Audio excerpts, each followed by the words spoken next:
Hello and welcome to the Shakedown.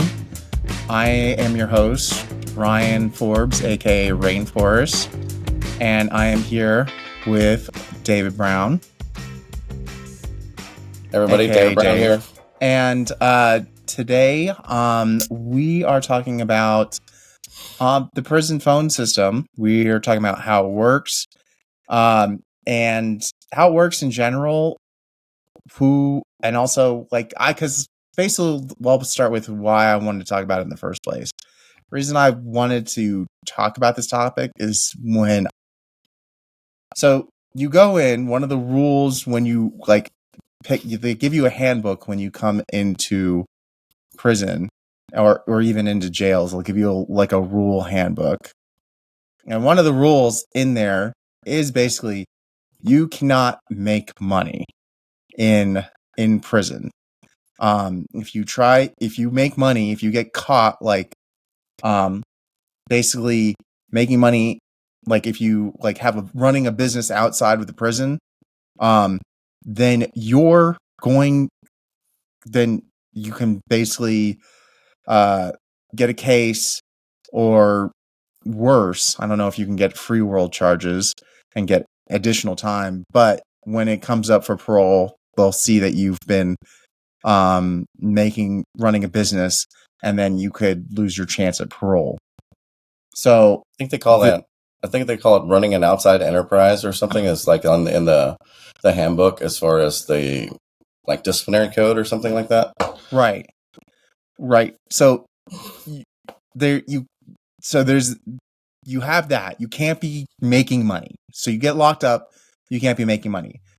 And then also one of the first things they do after they give you the handbook, is they give you a job, and then they assign you a job. The job in Texas pays you nothing. In most other states, it either pays you nothing or it pays you maybe $1 to $2 an hour. Maybe. Yeah, that's good pay, good prison pay across the country. So it's well below minimum wage. It's not a living wage. So you're not making any money inside prison. Where Dave and I were at, you're not getting any money. So you have no money. You have no, and if you try and make some, you're going to get in trouble. So then you get to the phone.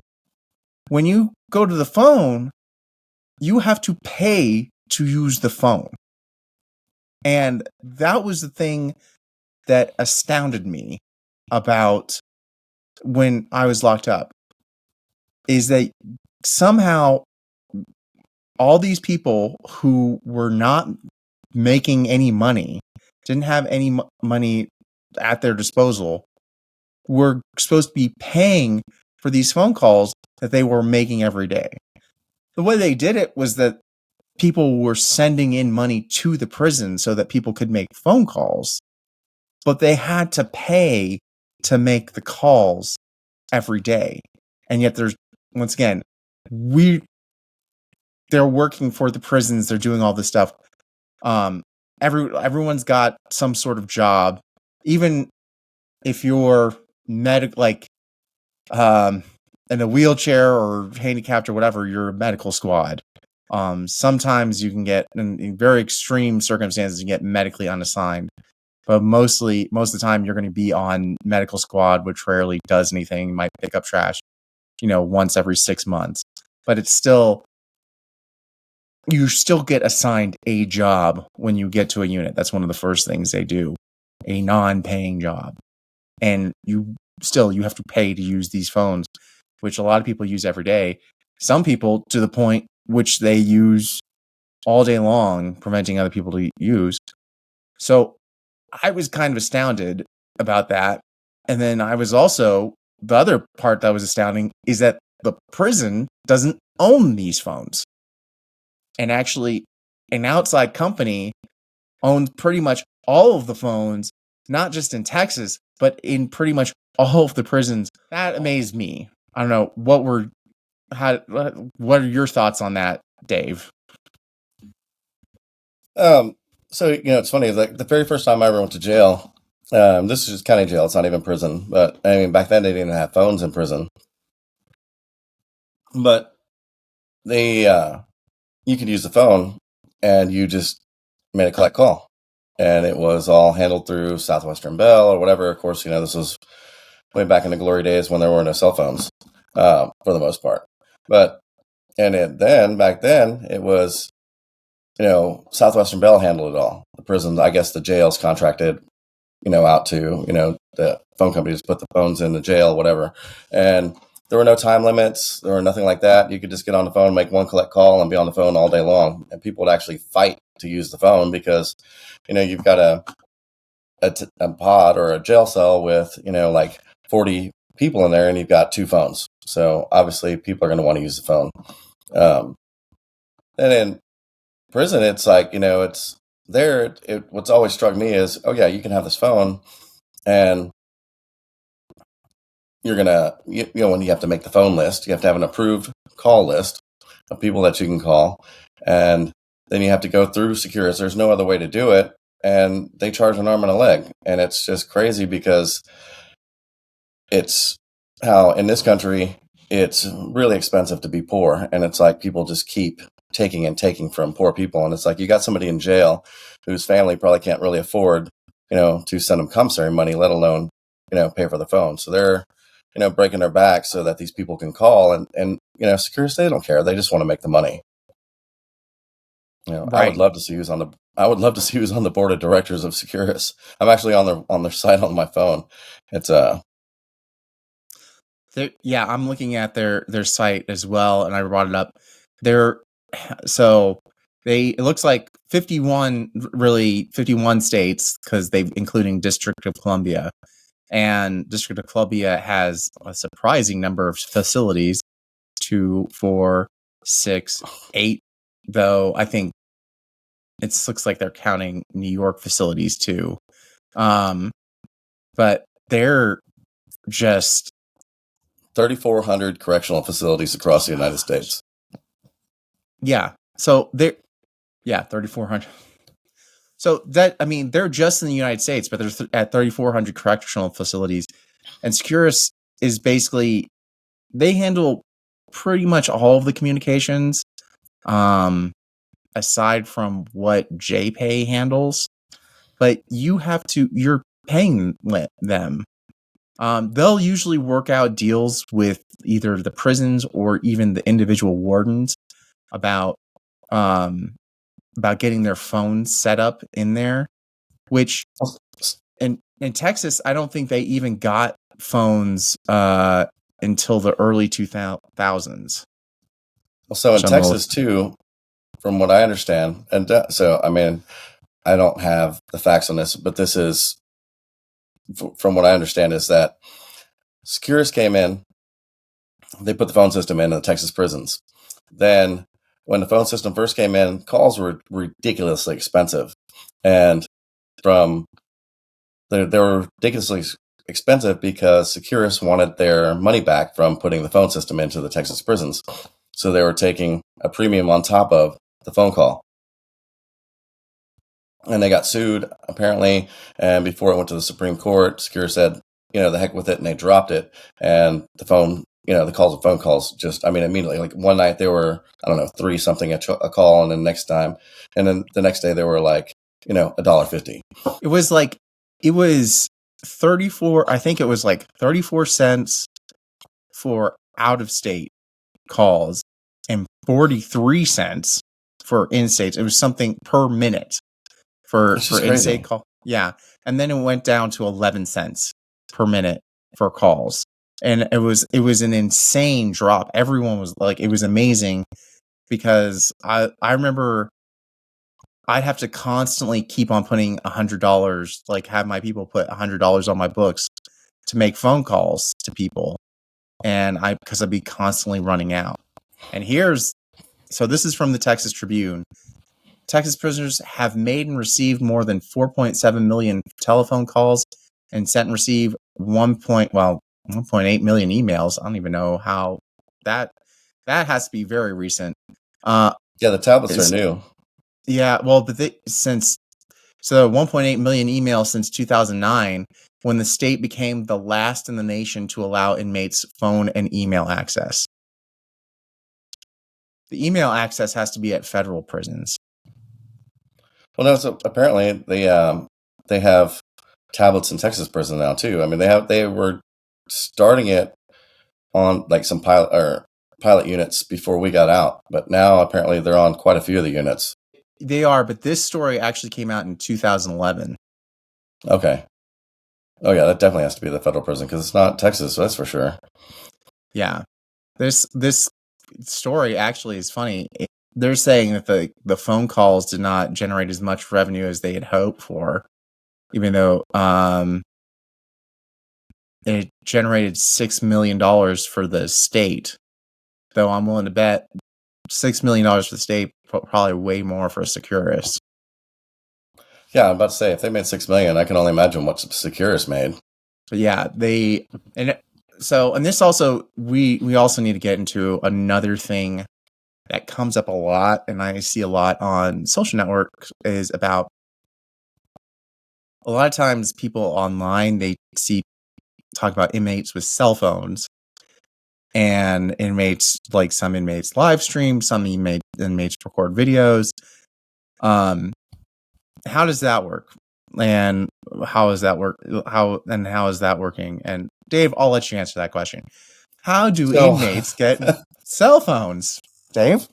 Well, I mean, you take a prison guard who's getting a ridiculously low salary and put them in a place where people need things from the outside world and they're willing to pay for it. And bang, you've got a flip phone for $600 and a touchscreen phone for $1,000, and it comes with 1 month of service, and it's going to be Boost or, Cricket or whatever. And these guards just bring them in. I was on medium custody. You know how many phones were on medium custody? It was crazy. I mean, I even made some phone calls. So it was just insane. I was not about to take a picture in prison. I thought about it for a minute, but I was like, I don't know if this is a good idea. But it was just crazy, the sheer amount of phones that are there. And, and it's just like anything else. They can hide them. And if you get caught with them, it's just a major case. People on medium custody, they don't really care about a major case because they're on medium custody. And for those of you that don't know, medium custody is, so if you get in trouble and you catch a major case in prison, they could put you on medium custody where you are in a cell for 20 hours a day. So you get, 2 hours of recreation in the morning, 2 hours of recreation in the evening, and then you just come out to shower and eat, and that is all. So, I mean, if you have nothing else to do, you're sitting in a cell, you might as well be on a phone. Right. And we've known guys that sit in the cell and they'll get on their phones, they will smoke the entire time. The medium custody is where they love to flood the run or set fire things and throw them at the guards and throw them out the windows.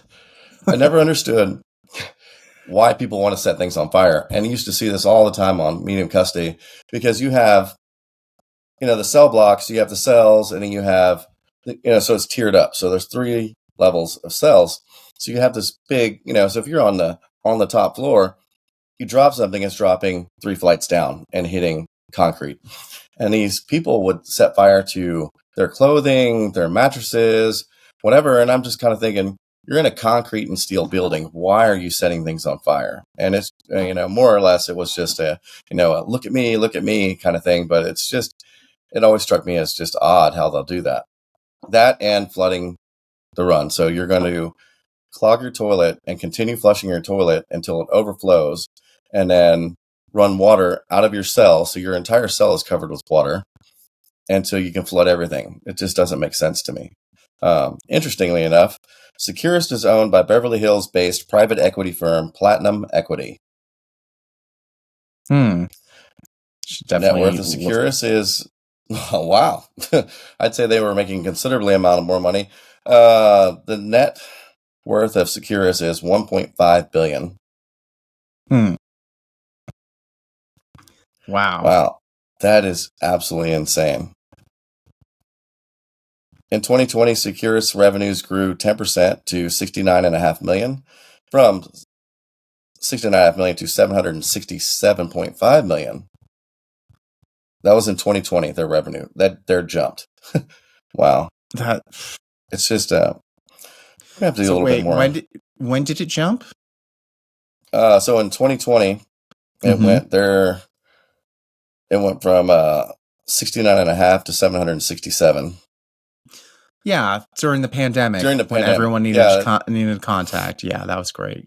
And also, one other big thing that happened in 2020 that might be a little side note is that I don't know if it was just in Texas, though I'm pretty sure this happened across the country.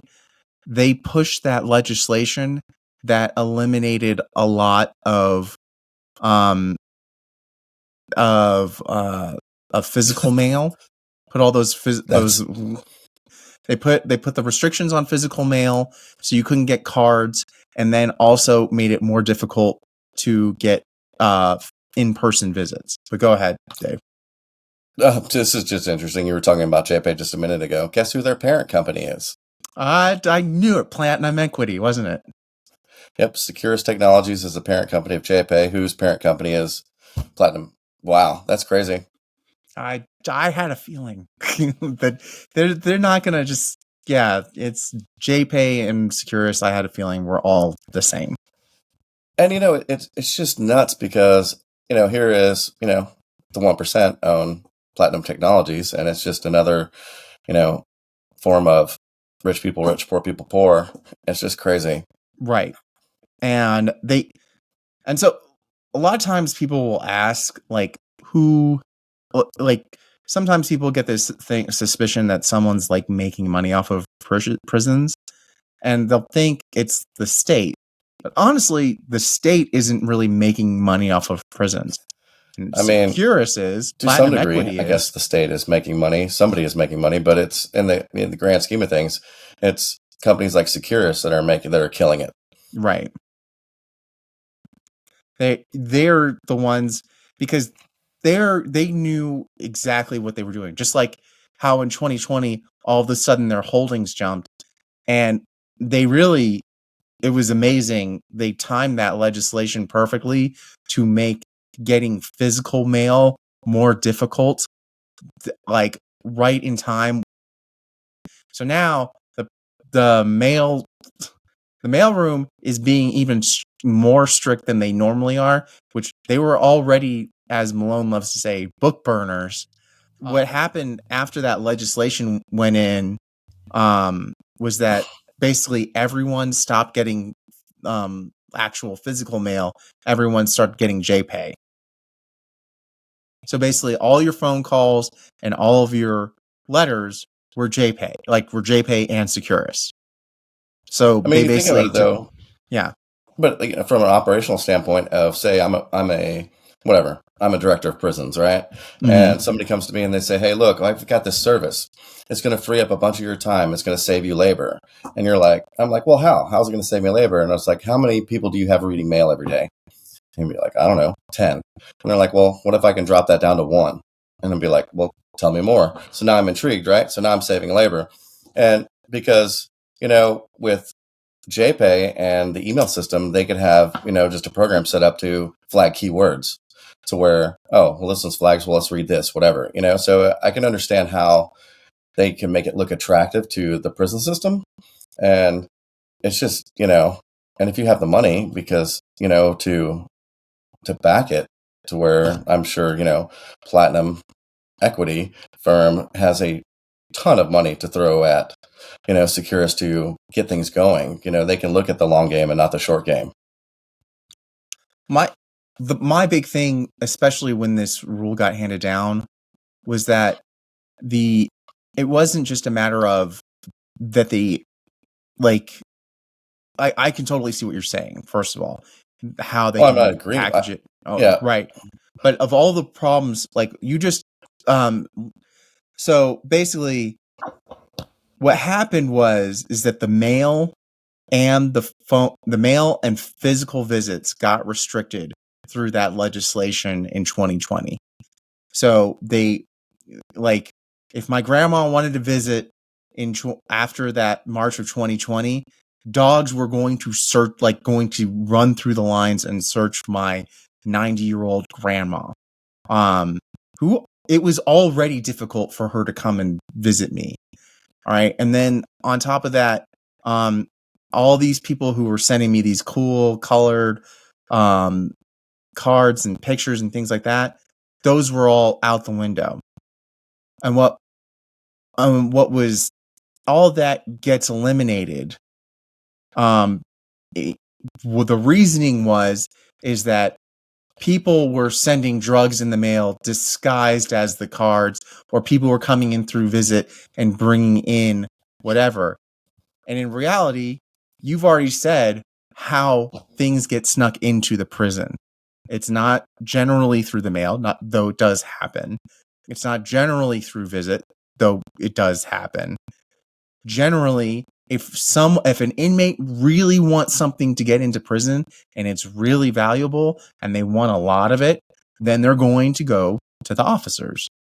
And well, I mean, you've seen it. I mean, we were locked down for the pandemic. There was no visits. There was hardly any mail, right? And yet people are still, I mean, look how, that fake weed stuff, what they called it K2. I mean, how much of this stuff was rampant on the unit? During the lockdown, when we were locked down I think we were in the same dorm at this time. Remember those guys? We had 6 guys in the shower at once smoking that stuff during COVID, when we're locked down on the trustee camp. So they had, I don't know if they'd gotten it from the building to the camp, or if they just gotten it someplace else. Doesn't really matter. They got it, smoked it in the shower, and then had to go to medium custody, from the trustee camp during a lockdown. So if they really want it, it wasn't from the mail and it wasn't from visits. They got it. They are able to get it. So that doesn't eliminate. And the real thing that bothers me about these rules more than anything else is that if you want to actually reduce recidivism, if you actually want to reduce that, studies will tell you that contact with the outside world and preparing for what's going to happen as you're getting out, those are things that help reduce recidivism because it keeps you in contact with the community. So you basically took the thing that's going to help prevent recidivism, you cut that off, even though it's a minimal cause of this security threat, and you cut that off at the knees to do what? To make yourself feel more secure. But really, all it really did was make Securus more money. At the end of the day, I feel like that's the only thing it really did. Oh, that's interesting. What's that? You're absolutely correct. Oh, well, so I'm just reading. So California Public Utilities Commission capped the calling rates at detention facilities in the state at 7 cents a minute, 0.07 cents a minute in 2021. Wow, so they even capped it even lower than what it was at, which is Secure, yeah, which is kind of interesting because they're owned by what's this guy's name? They're owned by Tom Gores. He owns Platinum Equity, which is he's out of California. Yeah. It's kind of interesting, but you would think he would have kind of fought on that. But they say that prices for calls vary from anywhere from $5 to 4 cents for the first minute to all over to anywhere up to $1.04 per minute thereafter. And wow, and then prices of out-of-state calls were capped. That's why out-of-state calls were capped by the FCC to around 21 cents per minute. That's why they charge less for out-of-state than they do in-state. Oh, the FCC said nope. That's why they could charge more. That makes sense. In 2015, Securus aggressively lobbied to strike down Federal Communications Commission's intervention regarding pricing regulation for inmate corrections. Fair. All right. So I'm going to read. So this is from the Texas Tribune article about prison phone calls. And here's, what's wow. that? No, go for it. Okay. This is crazy. says a lot too here. On May 10th, 2018, the New York Times revealed that one of Securus's products can be used to track the location of almost any phone in the U.S. within seconds. Senator Ron Wyden of Oregon has sent letters to the Federal Communications Commission and telecommunications companies demanding answers on the controversial surveillance system. In June 2022, a U.S. Marshal was indicted by the Department of Justice for abusing the product to track people he knew, uploading blank documents and pretending he had authority to track people he had personal relationships with and their spouses. Nice. Securus responded to the indictment that they had discontinued the tool more than 4 years ago and permanently shut it off. Huh. So that's, you're a drug dealer. Your family's drug dealers. I'm calling you.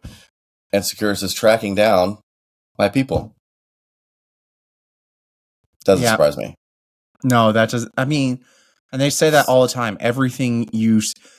That's another thing about phone calls. If you ever get a call from a prison, it will always say this is being recorded. Everything is being recorded. Yep. It's being, and it sucks because you can't even have really an intimate conversation with your family. Like if something's going on at the prison, like I remember I was having issues with a warden at one point, and I'm like, I don't know if I can actually say much about what's going on because it's the warden.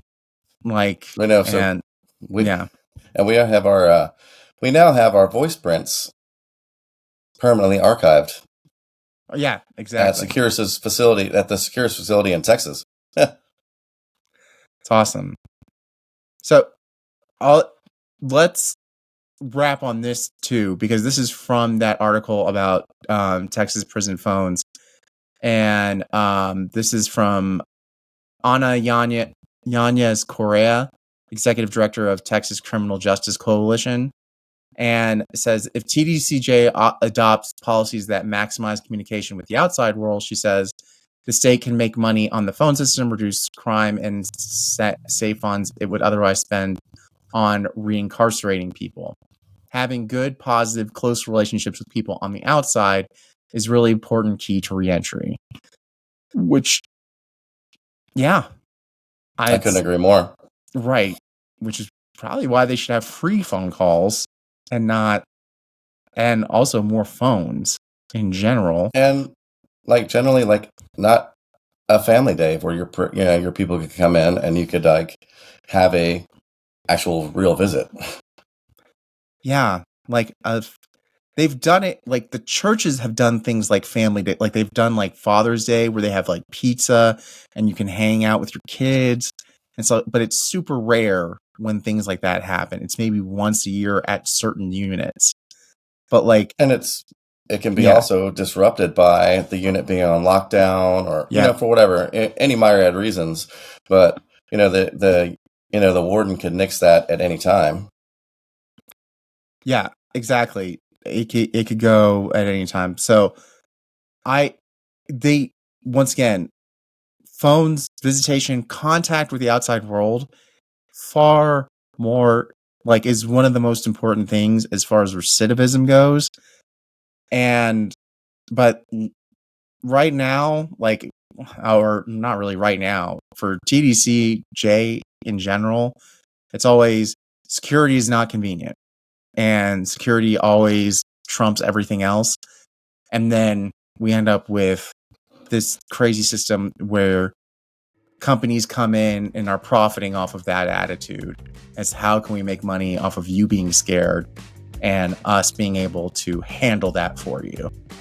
And unfortunately, people don't realize they don't feel like they have a choice, right? With it, so they just do it because it's insane. It is. All right. Well, we're going to call this one a wrap. Thanks, everyone, for tuning in. And then The Shakedown was produced in luxurious Longmont, Colorado. Envato Elements provided our theme song, Shakedown. If you want to support us, you can find Shakedown shirts, hoodies, and more at waywordpress.com. That's WAYWORD press.com. If you have ideas for future episodes or cool stuff you want to see us make, let us know in the comments on YouTube, Facebook, and Instagram at Get the Shakedown.